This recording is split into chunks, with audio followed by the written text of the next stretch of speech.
就是这个伪装子出轨的味道。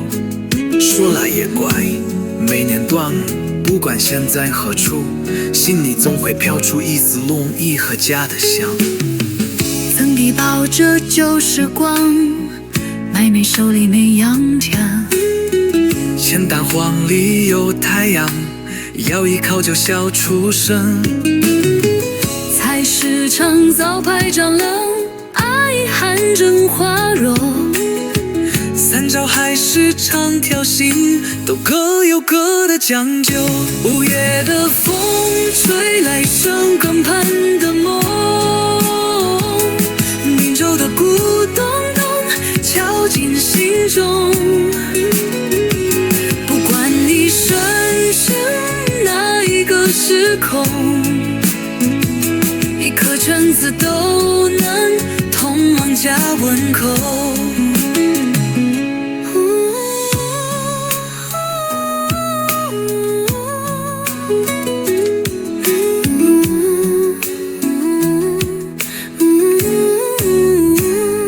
小时候以为烟囱子轻摇卷和声，长大以后才发现有些人喜欢讲花生。有时人都红豆沙，就像每个家里会有滋味，但无论怎么变，那股情始终没变。哈边隆重着练习，小朋友趁着小知己，大人围着老酒旗，讲着9年的输赢曲。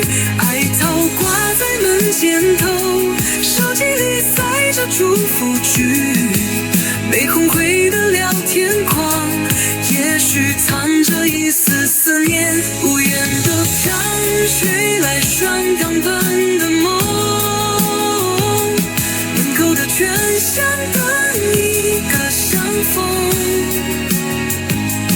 不是姐在说我想你，只是今天刚好多了一个理由。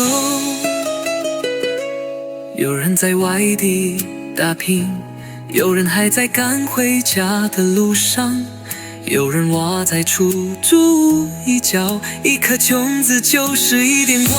无缘的风吹不走家的味道，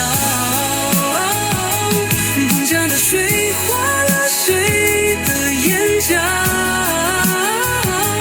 不敢回去，也别太感到愧疚。电话那头，也听得见竹相望。